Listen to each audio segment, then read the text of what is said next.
إن الحمد لله نحمده ونستعينه ونستغفره ونعوذ بالله من شرور أنفسنا ومن سيئات أعمالنا من يهده الله فلا مضل له ومن يضلل فلا هادي له وأشهد أن لا إله إلا الله وحده لا شريك له وأشهد أن محمدا عبده ورسوله أما بعد فإن خير الحديث كتاب الله وخير الهدي هدي محمد صلى الله عليه وسلم وشر الأمور محدثاتها وكل محدثة بدعة وكل بدعة ضلالة وكل ضلالة في النار رب اشرح لي صدري ويسر لي أمري واحلل عقدة من لساني يفقهوا قولي رب اعوذ بك من همزات الشياطين واعوذ بك رب ان يحضرون اعوذ بالله السميع العليم من الشيطان الرجيم ان عدة الشهور عند الله 12 شهرا في كتاب الله يوم خلق السماوات والارض منها 4 حرم.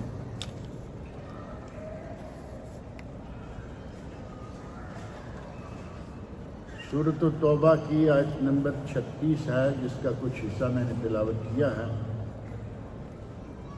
اس میں اللہ رب العزت نے ارشاد فرمایا ہے ان عدۃ الشہور عند اللہ 12 شہرا فی کتاب اللہ. اللہ کی کتاب میں سال کے مہینوں کی تعداد 12 ہے. یوم خلق السماوات والارض، اور یہ تقویم، یہ کیلنڈر کب سے ہے؟ یوم خلق السماوات والارض، جس دن سے کہ اللہ رب العزت نے زمین و آسمان بنائے. زمین و آسمان کی تخلیق سے لے کر اللہ رب العزت کے یہاں سال کے مہینوں کی تعداد 12. منہا 4 حرم، اور ان میں سے 4 مہینے حرمت والے ہیں. قرآن کریم کا انداز، اصول، قاعدے اور مختصر سی بات، اور اس کی تفصیل بیان کرنے کے لیے اللہ رب العزت نے ذمہ داری نبی اکرم صلی اللہ علیہ وسلم کو دے دی. لِتُبَيِّنَهُ لِلنَّاسِ، ہم نے آپ پر قرآن نازل کیا تاکہ آپ لوگوں کو واضح طور پر کھول کھول کر بیان کر دیں. اور نبی اکرم صلی اللہ علیہ وسلم نے اس آیت میں جو 4 حرم ہے اس کو کھول کر بیان کیا. صحیح بخاری، مسلم اور حدیث کی دیگر کتب میں حجۃ الوداع کی تمام تر تفصیلات موجود ہیں. انہی تفصیلات کے ضمن میں نبی اکرم صلی اللہ علیہ وسلم نے ارشاد فرمایا کہ حرمت والے مہینے کون سے ہیں؟ 3 متوالیات، 3 مہینے مسلسل ہیں: ذوالقعدہ، ذوالحجہ، محرم. ورجب مضر الذی بین جمادی و شعبان، اور 4تھا مہینہ ہے رجب جو کہ جمادی الثانیہ اور شعبان کے درمیان ہے.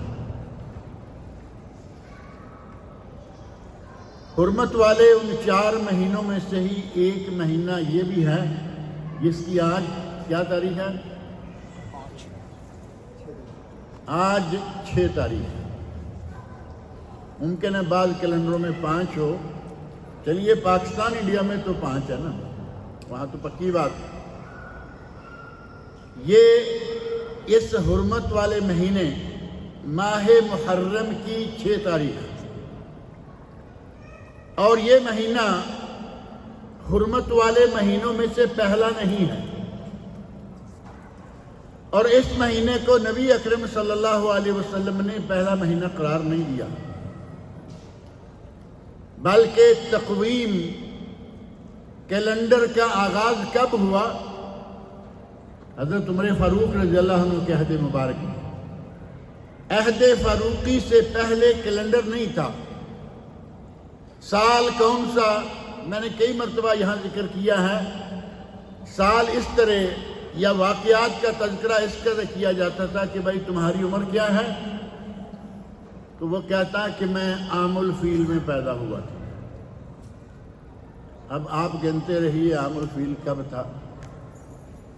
اسی طرح کسی نے کہا کہ یوم بیعاث، کسی نے کوئی نام لیا، کسی جنگ کا نام لیا، میں فلاں سال پیدا ہوا تھا۔ حضرت عمر فاروق کے عہد مبارک میں بعض گورنروں نے کہا کہ امیر المومنین، آپ کی طرف سے ہمیں مکتوب آتا ہے، خط آتا ہے، ایک آرڈر آتا ہے، اور ہمیں یہ پتہ نہیں ہوتا کہ یہ پہنچتے پہنچتے کب پہنچا، اس میں کون سا مہینہ ہے۔ تو اس عہد میں صحابہ کرام نے حضرت عمر فاروق رضی اللہ عنہ کے ساتھ مشورہ کر کے باقاعدہ یہ کیلنڈر تیار کیا، اور پہلے مہینے کا آغاز محرم سے کیا، اور کیلنڈر کے سال کا آغاز نہ نبی صلی اللہ علیہ وسلم کی ولادت سے، کیونکہ اس پہ تو اتفاق ہی نہیں ہے، ولادت کس مہینے میں تھی کوئی اتفاق نہیں، تاریخ تو بعد کی بات ہے، نہ نبی اکرم صلی اللہ علیہ وسلم کی نبوت سے کیا، جو کہ بہت ہی عظیم واقعہ ہے، اس سے بھی نہیں کیا۔ صحابہ کرام کے ذہنوں کا سانچہ اللہ رب العزت نے کوئی خاص ہی بنایا ہوا تھا، سب نے مل بیٹھ کر سوچ کر یہ فیصلہ کیا کہ ہم اپنی اسلامی تقویم کا آغاز ہجرت سے کریں گے، وہ واقعہ جس کے بعد اسلام نے پھیلنا شروع کیا۔ ہجرت مدینہ کے بعد ہی اسلام نے پھیلنا شروع کیا نا، مدینہ منورہ پہلی اسلامی ریاست قرار پائی، اور اس ریاست نے پھیلتے پھیلتے پوری دنیا کو اپنے نور سے منور کر دیا۔ ہجری سال کا، ہجری تقویم کا یہ پہلا مہینہ ماہ محرم۔ ہمیں تاریخ ہی یاد نہیں رہتی، ہمیں تاریخ کبھی جب بھی کبھی کو پوچھتا ہے تو وہ مشکل پیش آ جاتی ہے کہ آج کون سی تاریخ ہے۔ اچانک کسی سے آپ پوچھ لیجئے کہ آج کون سی تاریخ ہے، تو وہ آپ کو یہ محرم صفر نہیں بتائے گا، کیونکہ ہمارے یہاں رواج ہی نہیں رہا۔ ہمیں انگریزوں نے اس حد تک غلامی میں جکڑ لیا کہ ہمیں اپنی تاریخ بھول گئے۔ جنوری، فروری، مارچ، اپریل وہی ہمیں آتا ہے۔ اگر کسی کو کہے نا یک دم وہ 12 مہینوں کے تسلسل کے ساتھ نام سنا دے، وہ نام نہیں سناتے، بھلے تاریخ آئے نہ آئے، مہینوں کے نام تو آئے نہیں آتے۔ اس مہینے کو اللہ رب العزت نے ایک مقام دیا، امیر المومنین کے حکم سے یہ پہلا مہینہ 12 مہینوں میں سے پہلا مہینہ قرار پایا، اور اللہ رب العزت نے اس مہینے کو اپنا مہینہ قرار دیا۔ نبی اکرم صلی اللہ علیہ وسلم سے پوچھا گیا، ای الصیام افضل یا رسول اللہ، اے اللہ کے رسول روزے کون سے بہتر ہیں، کس مہینے کے روزے بہتر ہیں؟ ظاہر ہے کہ فرض روزے چھوڑ کر اگر نفل روزوں کی بات کی جائے تو کون سے مہینے کے روزے بہتر ہیں؟ تو آپ نے فرمایا شہر اللہ الذی تدعونہ المحرم، محرم وہ اللہ کا مہینہ جسے تم محرم کہتے ہو۔ اللہ رب العزت نے 4 کہا نا، 12 مہینے 4 حرمت والے، ان میں سے ایک ہے محرم، جسے نبی اکرم صلی اللہ علیہ وسلم فرمایا شہر اللہ، یہ اللہ کا مہینہ ہے۔ اللہ کے مہینے کے ساتھ سال شروع ہوا، الحمدللہ۔ مسلمانوں کو خوش ہونا چاہیے، ہمارا نیا سال شروع ہوا ہے۔ اگر جنوری شروع ہو تو گریٹنگ کارڈ بانٹ رہے ہیں، اور کیا کیا خرافات چلتی ہیں کہ نیا سال شروع ہوا ہے۔ انتہائی غلط قسم کے پروگرام مرتب ہوتے ہیں بڑے ہوٹلوں میں اور کئی جگہوں پر، وہ اپنی جگہ، لیکن عیب امت اسلامیہ میں یہ ہے کہ اسے اپنے سال کا پتہ ہی نہیں۔ مہینوں کی گنتی بھی یاد نہیں۔ ہیپی نیو ایئر کب کہتے ہیں؟ جنوری کے شروع میں۔ رات کو تماشا دیکھنے کے لیے بڑی دنیا باہر نکلی ہوئی ہے، ادھر نکلی ہوئی ہے، کیا ہے جی؟ آج ہم وہ دیکھیں گے جو آتش بازی کرتے ہیں۔ وہ کافر اپنے سال کو کس انداز سے مناتے ہیں، اور مسلمانوں کو اپنے تہوار اور اپنے سال کا آغاز کس طرح کرنا چاہیے؟ کافروں کے تہواروں میں شراب نوشیاں، بد مستیاں، مسلمانوں کے تہواروں میں اللہ رب العزت کی بڑائی، اللہ اکبر اللہ اکبر، لا الہ الا اللہ، اللہ اکبر اللہ اکبر وللہ الحمد۔ مسلمانوں کے تہواروں میں نماز، مسلمانوں کے تہواروں میں اچھا لباس پہنو، نہاؤ دو، خوشبوئیں لگاؤ، لیکن خر مستی کی قطعاً کوئی اجازت نہیں ہے کہ آدمی پی لے اور اپنے تہوار کو مناتا ہوا گلی کوچے میں گرا ہوا نظر آئے۔ اسی طرح ہمیں اپنا سال جو ہے وہ آتش بازی کر کے نہیں منانا، ہمیں اپنا سال کس طرح منانا ہے؟ حدیث میں نے آپ کے سامنے رکھ دی ہے۔ نبی اکرم صلی اللہ علیہ وسلم کے ارشاد کے مطابق یہ جو محرم کے روزے ہیں، ان کے بارے میں ہی آپ نے فرمایا کہ سب سے افضل ترین اگر کوئی نفلی روزے ہیں تو وہ ماہ محرم کے روزے ہیں۔ اور یہ حدیث صحیح مسلم، ابو داؤد، ترمذی، نسائی اور ابن ماجہ، مسند امام احمد، ایک بخاری شریف کو چھوڑ کر ان 6 کتابوں میں اور ان کے علاوہ دیگر کتابوں میں یہ حدیث موجود ہے کہ ہمیں افضل ترین روزے جو ہیں سال کے کون سے ملیں گے؟ محرم کے مہینہ میں۔ اپنے سال کا آغاز کیسے کرنا چاہیے؟ روزوں کے ساتھ یا کوئی اور چیزیں؟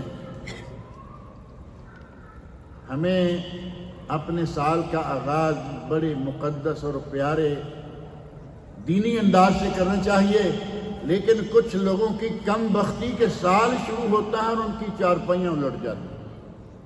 اب چارپائیوں پہ نہیں سوئیں گے، اچھا لباس ان کی قسمت سے نکل گیا۔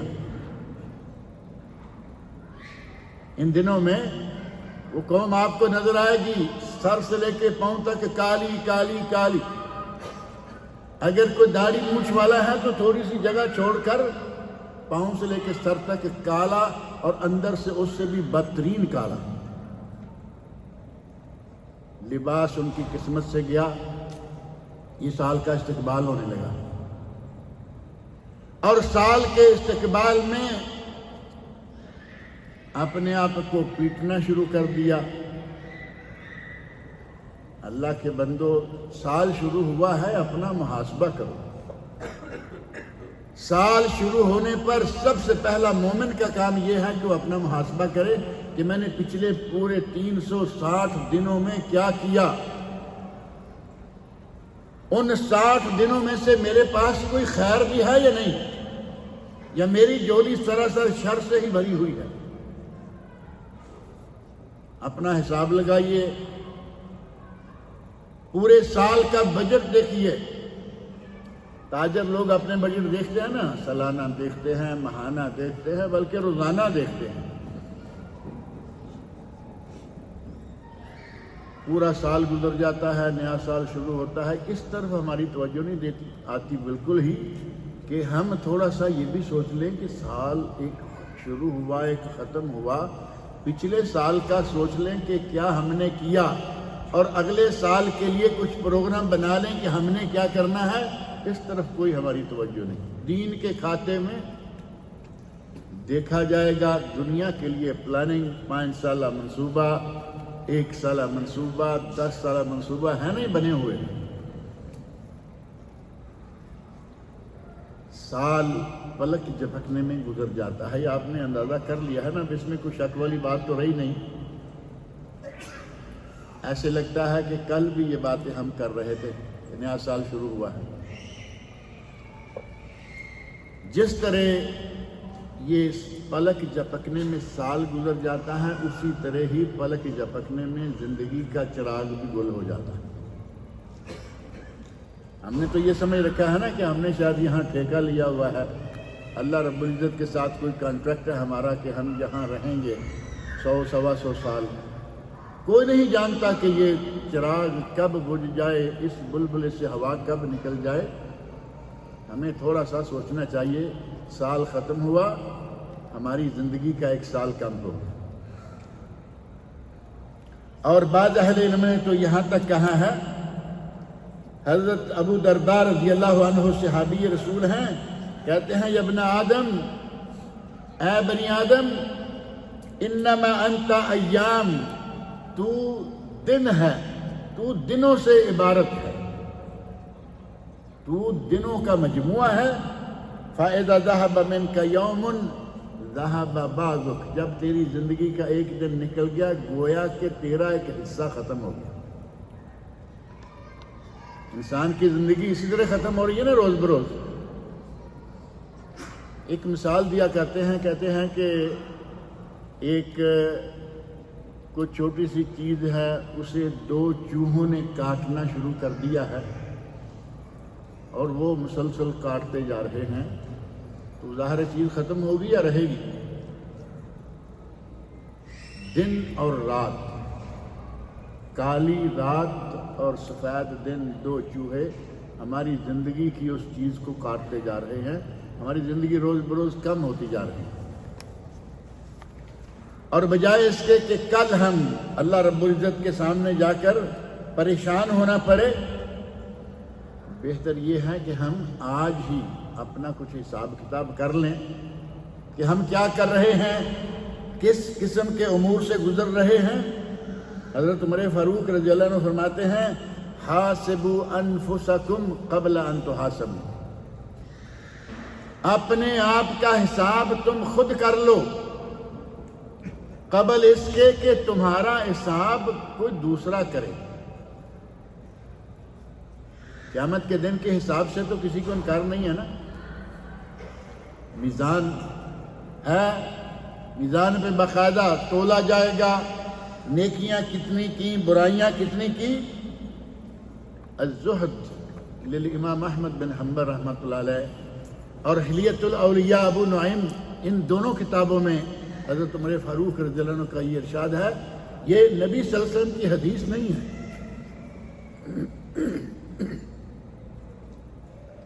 یہ نبی صلی اللہ علیہ وسلم کی حدیث نہیں، عمر فاروق رضی اللہ عنہ کا ایک ذرعی اقوال میں سے بہترین قول اور بات ہے۔ کہتے ہیں، حاسبوا انفسکم قبل ان تحاسبوا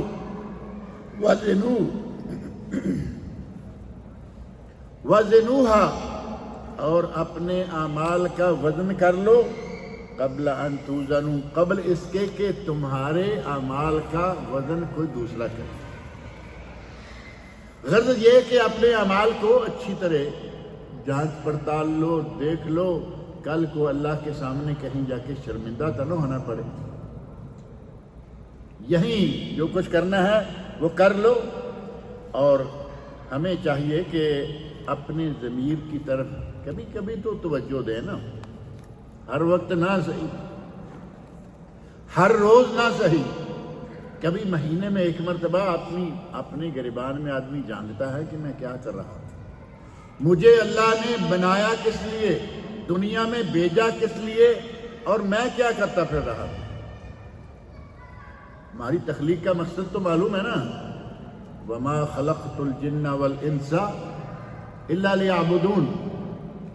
اللہ رب العزت فرماتے ہیں کہ ہم نے جنوں انس کو اپنی عبادت کے لیے بنایا، اب جو ہماری تخلیق کا اصل مقصد ہے وہی ہم بھول جائیں، دنیا دنیا دنیا، دولت دولت دولت، پیسہ پیسہ پیسہ،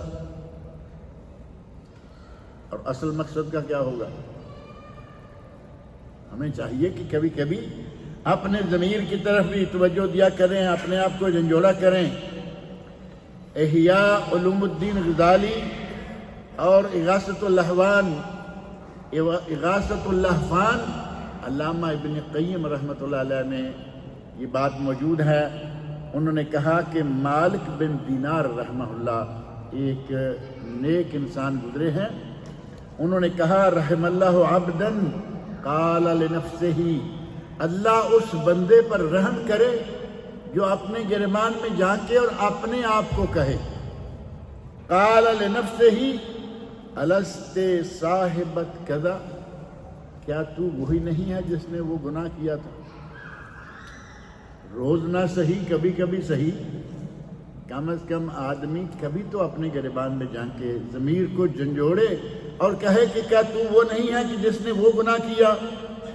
کیا تو وہ نہیں ہے جس نے فلاں نیکی کا راستہ تمہارے سامنے موجود تھا تم نے ترک کر دیا؟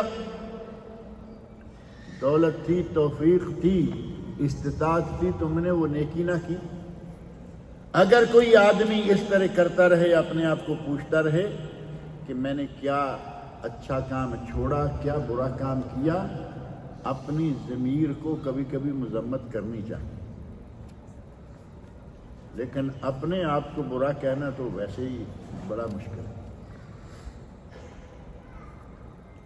برا کہنا تو دور کی بات ہے، لفظ غلط کہ میں غلط ہوں، اس بات کو قبول کرنے کے لیے ہم تیار نہیں ہوتے کہ میں کیسے غلط ہو سکتا۔ ہمیں اپنے ضمیر کو جھنجھوڑتے ہوئے اس سے پوچھنا چاہیے کہ کیا تم نے اللہ کے حقوق ادا کیے ہیں؟ چلیے سال بعد ہی صحیح، آج کوشش کریں کہ پوچھیں کہ پچھلا سال 360 دن ہم کیا اللہ رب العزت کے حقوق پورے کرتے رہے ہیں؟ فرض نمازیں ادا کی، باجماعت کب، بے جماعت کب، اور بے وقت قضا کتنی کی؟ تھوڑا سا حساب لگائیں۔ حقوق اللہ کے بعد حقوق العباد کی باری آتی ہے۔ اپنے والدین کے ساتھ کیا تعلق رکھا؟ اپنے عزیز و اقارب کے ساتھ ہمارے رابطے کیسے رہے؟ اپنے دوستوں، ساتھیوں اور پڑوسیوں کے ساتھ ہم نے کس طرح کا رابطہ رکھا؟ اور ساتھ ہی دور جانے سے پہلے اقارب، جن میں اصحاب الارحام، صلہ رحمی، والدین کے رشتہ دار، ماں کے رشتہ دار، باپ کے رشتہ دار، بھائی بہنیں، ان کے ساتھ کیسا سلوک کیا؟ اور ایک بات یہ ہے کہ ہم نے اپنے بیوی بچوں کے ساتھ سال بھر میں کیسا سلوک کیا؟ الحمدللہ عموماً لوگ بیوی بچے کے ساتھ اچھے ہوتے ہیں، اللہ کے ساتھ اچھے رہیں نہ رہیں، بیوی بچے کے ساتھ اچھے ہوتے ہیں۔ رات کو پلٹ کے گھر بھی تو جانا ہوتا ہے نا، تو کیسے اچھے نہیں رہیں گے؟ اور کچھ وہ لوگ موجود ہیں، آپ بھی سنتے ہوں گے، ہم بھی سنتے ہیں، بیویوں کے ساتھ انتہائی برا سلوک ہے۔ بیوی کو بیوی نہیں بلکہ غلام سمجھیں گے کہ گویا یہ ان کی زر خرید غلام ہے۔ بعض لوگوں کی تو یہ حالت ہے کہ وہ اپنے گھر میں داخل ہو کے سلام نہیں کریں گے، باہر جگہ جگہ سلوٹ مارتے کر رہے ہیں، الٹے سیدھے فرشی۔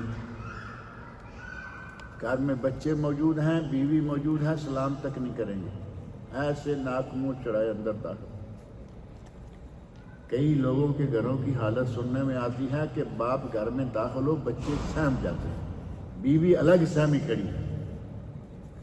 یہ کیسا باپ ہوگا، یہ کیسا شوہر ہوگا کہ جس کی آمد پہ خوش ہونے کی بجائے سہم جائیں؟ اس کا مطلب یہ ہوا کہ یہ انتہائی ظالم انسان ہے، بیوی پر یہ ظلم کرتا ہے، بچوں پر یہ ظلم کرتا ہے۔ اللہ رب العزت نے حکم فرمایا وَعَاشِرُوهُنَّ بِالْمَعْرُوفِ، اپنی بیویوں کے ساتھ اچھا سلوک کرو، اور بیویوں کے علاوہ ساتھ ہی بچوں کے ساتھ بھی بچوں کے حقوق ادا کرو، بیویوں کے حقوق ادا کرو۔ اور ہمارے یہاں گھر میں داخل ہو تو ایسے سمجھتے ہیں کہ ہم اپنی کسی غلام اور کنیز کے پاس آ گئے ہیں، اور اسی کنیز کے یہ بچے بھی۔ ایک شاعر نے کہا ہے کہ جب باہر ہوتے ہو تو ایک لومڑ کی طرح بزدل نظر آتے ہو۔ عربی کا شعر ہے، باہر ہو تو لومڑ کی طرح بزدل، اور گھر آتے ہو تو ببر شیر بن جاتے ہو، یعنی بیوی کے لیے ببر شیر، بچوں کے لیے ببر شیر، اور باہر کہیں اگر ضرورت پڑے تو وہاں سے پتلی گلی سے ہوتے ہوئے نکل جاتے ہیں۔ مسلمان شوہر ایسا نہیں، مسلمان باپ ایسا نہیں۔ ہمیں چاہیے کہ اپنے سارے معاملات کا سال کے بعد ایک مرتبہ جائزہ ضرور لیں کہ ہم نے اس پورے سال میں قرآن کریم کتنا پڑھا۔ رمضان تو ابھی قریب ہی گزرا ہے نا، لیکن رمضان تو گزر گیا ہے، رمضان کے بعد بھی قرآن کریم ہاتھ میں لیا یا نہیں لیا؟ کئی لوگ تو سال میں رمضان المبارک میں ہی قرآن پڑھتے ہیں، اور کئی ایسے لوگ ہیں کہ ان کو سال میں بھی ایک مرتبہ قرآن کریم ختم کرنے کی توفیق نہیں ہوتی۔ اللہ رب العزت نے ہمارے لیے نازل کیا، معنی مفہوم بعد کی بات ہے، ایک مرتبہ کم از کم اس کے اندر سے 30 سپارے ہیں، 114 سورتیں، ایک مرتبہ اس کے اندر سے گزر جاؤ، نہیں ہوتا۔ اتنے مشغول ہیں ہم دنیا میں کہ اللہ رب العزت کی کتاب کو پڑھنے کے لیے ہمارے پاس وقت نہیں ہے۔ سال میں فرائض نمازوں کے علاوہ کتنے نوافل سنتیں کتنی ادا کی۔ ہمارے پاکستان انڈیا کے ماحول میں ایک بات اچھی ہے کہ ثابت ہیں یا نہیں ہیں، لیکن نماز کے آگے پیچھے کچھ نفل کچھ سنتیں پڑھتے ہیں۔ ثابت ہیں یا نہیں وہ الگ مسئلہ ہے، لیکن آپ پاکستان میں ظہر کی کتنی رکھتے ہیں؟ 12، اور عشاء کی 17۔ کچھ نہ کچھ نفل پڑے گئے، اللہ کرے کہ ان کے وہ سارے قبول ہوں، آمین کہیں۔ اللہ کرے کہ ان کے نوافل سارے قبول ہوں، آمین، اور اللہ ہمیں بھی توفیق عطا فرمائے۔ نبی اکرم صلی اللہ علیہ وسلم فرماتے ہیں کہ اللہ رب العزت فرماتا ہے، صحیح بخاری شریف کی حدیث، صحیح بخاری اور دیگر کتب میں حدیث موجود ہے، اللہ فرماتا ہے وَمَا يَزَالُ عَبْدِي يَتَقَرَّبُ إِلَيَّ بِالنَّوَافِلِ حَتَّى أُحِبَّهُ، میرا بندہ فرائض تو ادا کرتا ہی کرتا ہے، لیکن میرا بندہ نوافل پڑھتا چلا جاتا ہے یہاں تک کہ میں اس سے محبت کرنے لگتا ہوں۔ اللہ کی محبت ہمیں چاہیے یا نہیں؟ بندہ نوافل پڑھتا جاتا ہے حتیٰ کہ اللہ اس کے ساتھ محبت کرنا شروع کر دیتا ہے، اور جب اللہ کسی سے محبت کرنے لگتا ہے، پہلی بات یہ کہ جبرائیل علیہ السلام کو حکم ہوتا ہے، جبرائیل میں فلاں سے محبت کرتا ہوں، تم بھی اس سے محبت کرو۔ یہ دوسری حدیث ہے۔ اور جبرائیل علیہ السلام جس سے محبت کرتے ہیں، اللہ رب العزت مخلوق کے دل میں اس کی محبت ڈال دیتا ہے۔ اللہ بندے سے محبت کر رہا ہے، جبرائیل امین علیہ السلام اس بندے سے محبت کر رہے ہیں، اللہ رب العزت مخلوق کے دلوں میں ڈال دیتا ہے کہ تم بھی اس بندے سے محبت کرو۔ کتنا خوش نصیب انسان ہوگا کہ اس کے دائیں بائیں گرد و پیش والے سارے لوگ اس سے محبت کرتے ہیں۔ اور پھر حد یہ ہے کہ اللہ رب العزت ارشاد فرماتے ہیں کہ اگر بندہ نوافل کے ذریعے، کثرت نوافل اور عبادت کے ذریعے میرے قریب ہوتا ہے، میں اسے پیار کرنے لگتا ہوں۔ فَإِذَا أَحْبَبْتُهُ كُنْتُ سَمْعَهُ الَّذِي يَسْتَمِعُ بِهِ الَّذِي يَسْمَعُ بِهِ، جب میں اس سے محبت کرنے لگتا ہوں تو میں اس کے کان بن جاتا ہوں جن کانوں سے وہ سنتا ہے۔ یہ کلمات ہیں جو بہت ہی انسان کے لیے باعث شرف ہے، انسان کے لیے باعث عزت۔ اللہ فرما رہے ہیں کہ جس سے میں محبت کرنے لگتا ہوں میں اس کے کان بن جاتا ہوں جن کانوں سے وہ سنتا ہے۔ وَبَصَرَهُ الَّذِي يُبْصِرُ بِهِ، میں اس کی آنکھیں بن جاتا ہوں جن سے وہ دیکھتا ہے۔ یہ صحیح بخاری شریف کی قدسی حدیث ہے، اللہ رب العزت کا ارشاد۔ وَيَدَهُ الَّتِي يَبْطِشُ بِهِ، میں اس بندے کا ہاتھ بن جاتا ہوں جس سے وہ پکڑتا ہے۔ کس قدر عظمت ہے کہ اللہ جس سے پیار کرنے لگتا ہے اس کی آنکھیں گویا کہ اللہ کی قدرت کے ساتھ دیکھنا شروع کرتی ہیں۔ مقصد کیا ہے کہ اس کی آنکھیں اللہ رب العزت کی خصوصی قدرت کے تحت دیکھنا شروع کر دی ہیں، اس کے کان اللہ رب العزت کی خصوصی نوازش کے ساتھ سننے لگتے ہیں، اور اس کا ہاتھ اللہ رب العزت کی خاص طاقت کے ساتھ پکڑنے لگتا ہے۔ اور اگلا لفظ جو ہے وہ بندے کے ساتھ اللہ کے پیار کی انتہا ہے، اور وہ یہ وَرِجْلَهُ الَّتِي يَمْشِي عَلَيْهَا، میں اس کے پاؤں کی طرح بن جاتا ہوں جن پر وہ چلتا ہے۔ آپ اندازہ کریں، ہاتھ کان منہ تک تو ٹھیک ہے، اللہ رب العزت فرما رہے ہیں کہ اس کے پاؤں میں میری طرف سے اتنی طاقت و قوت آ جاتی ہے کہ گویا میں اس کے پاؤں کو آگے چلا رہا ہوں۔ وہ چلاتا تو پہلے بھی وہی ہے نا، لیکن اللہ رب العزت اسے اتنا مقام عطا کر دیتا ہے کہ گویا وہ اللہ کی خاص قدرت سے، اللہ کی خاص قدرت کے تحت اس وقت چل رہا ہے۔ ہمیں چاہیے کہ سال پہ سال گزرتے جا رہے ہیں، پتہ نہیں اب کتنے سال باقی ہیں، کسی کو معلوم ہے کہ کب تک میں باقی ہوں؟ تو کوئی نہیں جانتا نا، کل ہمارا خاتمہ ہو جائے کچھ معلوم نہیں۔ ہمیں چاہیے کہ اپنے نفس کا محاسبہ کریں، حقوق العباد، حقوق والدین ہیں، والدین کے ساتھ کیا تعلقات ہیں، اور اسی طرح خاص طور پر جن لوگوں کو اللہ رب العزت نے نوازا ہوا ہے، ان کے گھروں میں دوسرے لوگ کام کرتے ہیں، کوئی کوک ہے، کوئی ڈرائیور ہے، کوئی باغبانی کرتا ہے، پودوں کو پانی لگاتا ہے، کمپنیاں ہیں، مالک ہے اس کے تحت کام کر رہے ہیں، مینیجر ہے اس کے تحت کام کر رہے ہیں۔ ہمیں ان لوگوں کا خاص طور پر خیال رکھنا چاہیے، ان پہ ظلم نہ ہو۔ لیکن جو شخص بیوی پہ ظلم کرتا ہے وہ نوکروں کو معاف کرتا ہوگا؟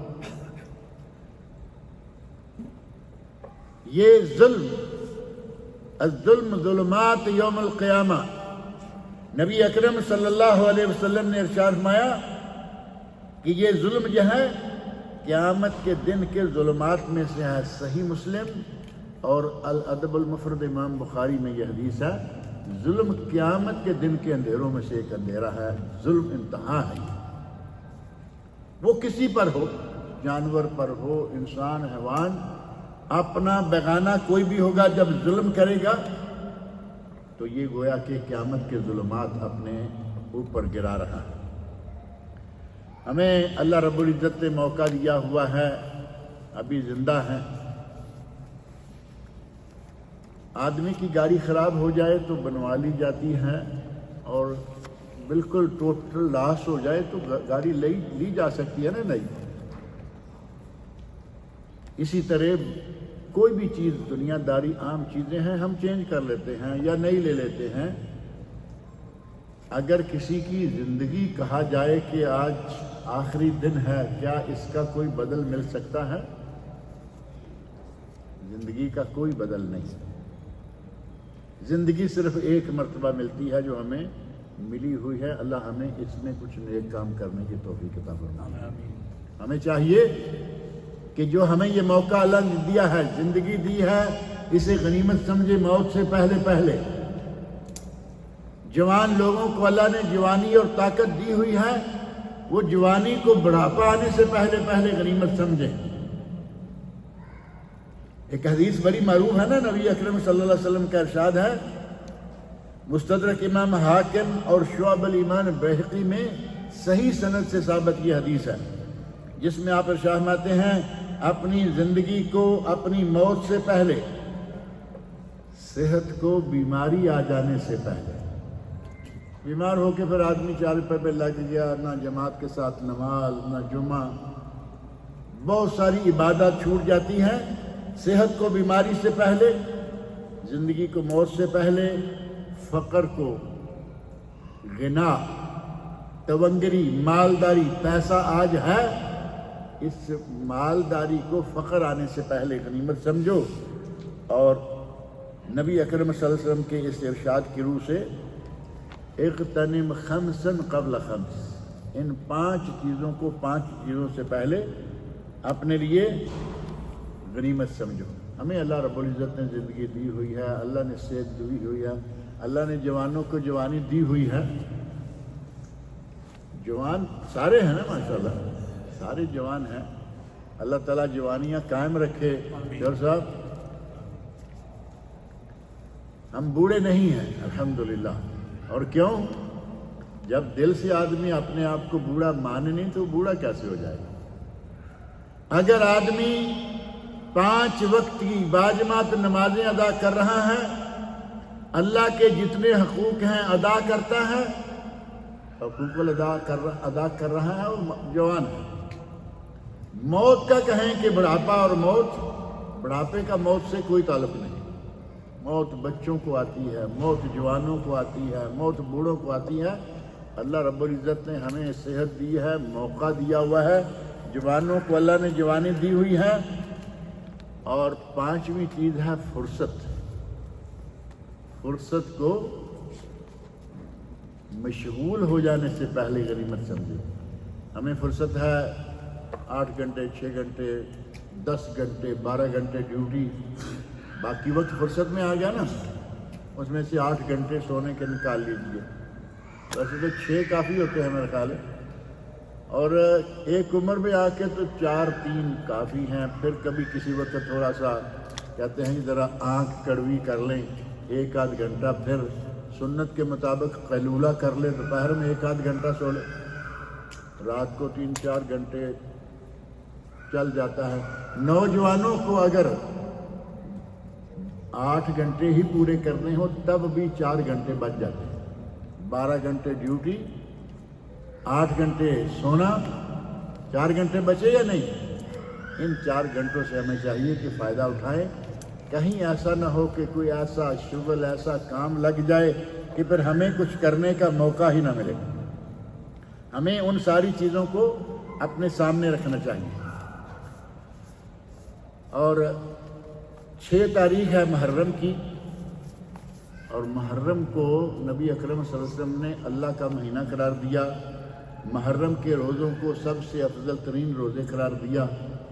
ہمیں چاہیے کہ جتنے ممکن ہو رکھیں، اور اگر زیادہ نہیں تو کم از کم 10 تاریخ کا تو رکھنا چاہیے یا نہیں؟ 10 تاریخ کا روزہ نبی اکرم صلی اللہ علیہ وسلم نے رکھا، اور 10 تاریخ کا روزہ نبی صلی اللہ علیہ وسلم نے کیوں رکھا؟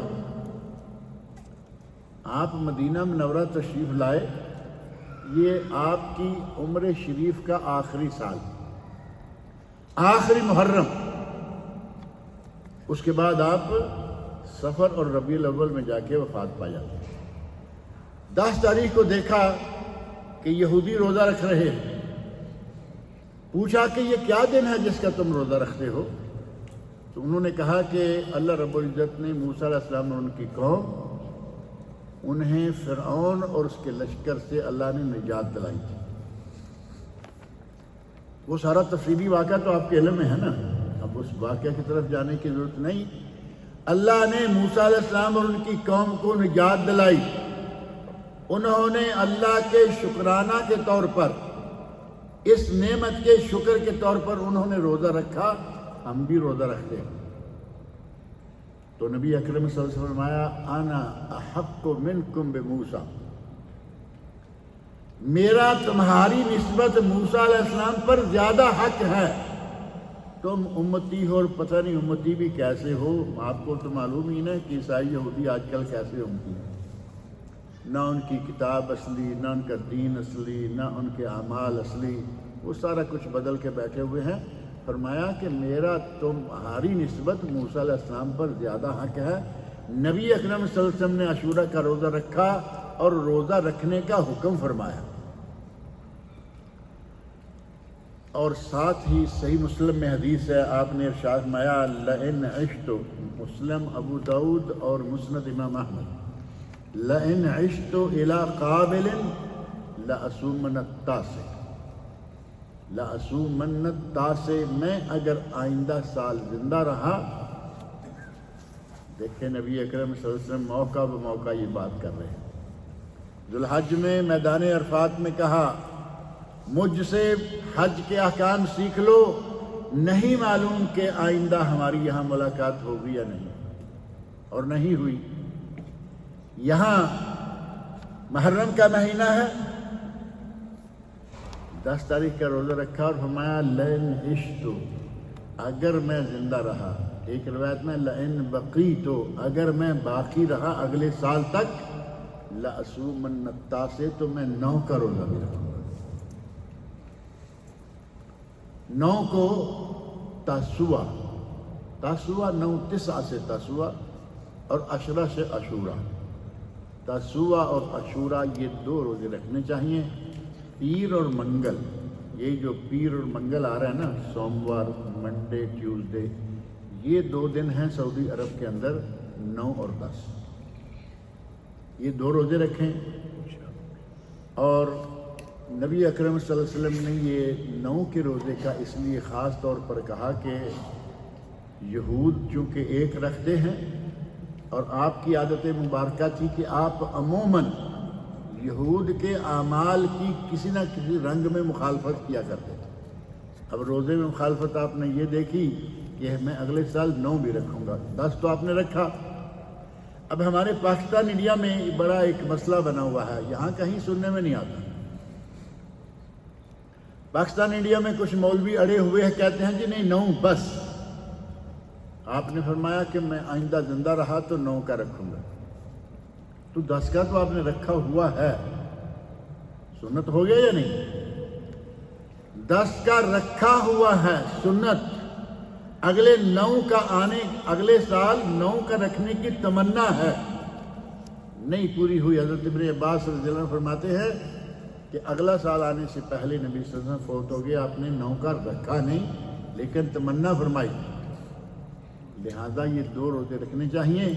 اور حضرت ابن عباس رضی اللہ عنہما سنن کبریٰ بہقی اور مصنف عبد الرزاق میں صحیح سند سے ثابت ہے، وہ کہتے ہیں صوموا التاسع والعاشر، 9 کا اور 10 کا روزہ رکھو، وخالف الیہود، اور یہود کی مخالفت کرو۔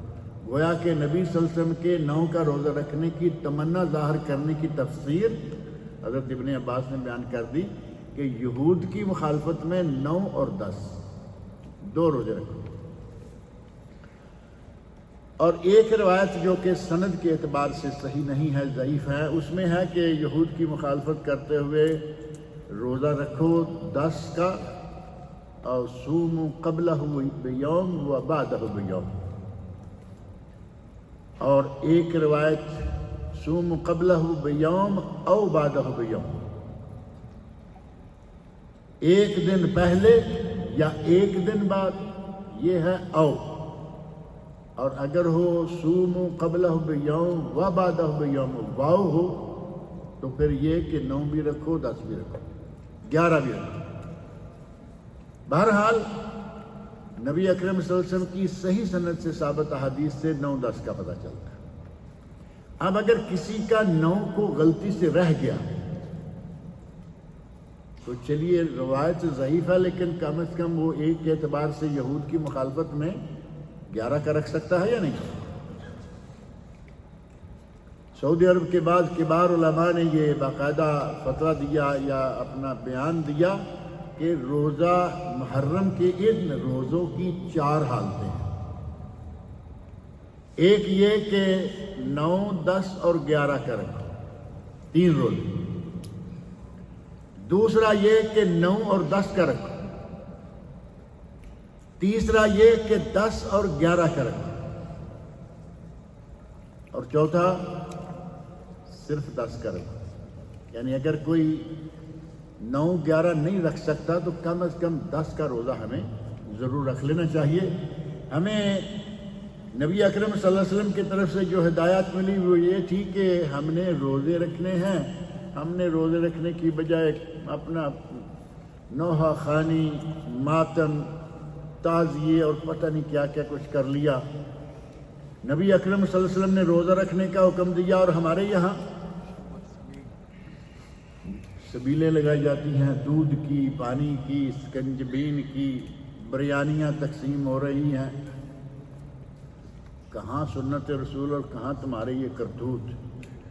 نبی سے محبت کا بلکہ عشق کا دعویٰ، آل بیت سے عشق کا دعویٰ، اور کرتوت یہ کہ نبی روزہ رکھے، روزہ رکھنے کا حکم دیں، اور یہ نہ روزہ رکھے نہ کسی کو رکھنے دیں۔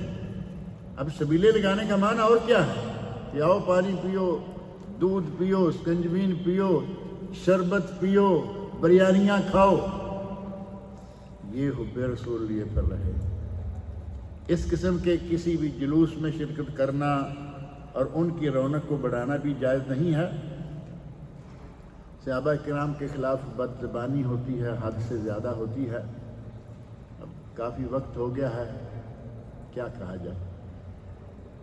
آپ اندازہ کریں کہ حضرت ابوبکر صدیق رضی اللہ عنہ، حضرت عمر فاروق، عثمان غنی، اب باری باری عشرہ مبشرہ،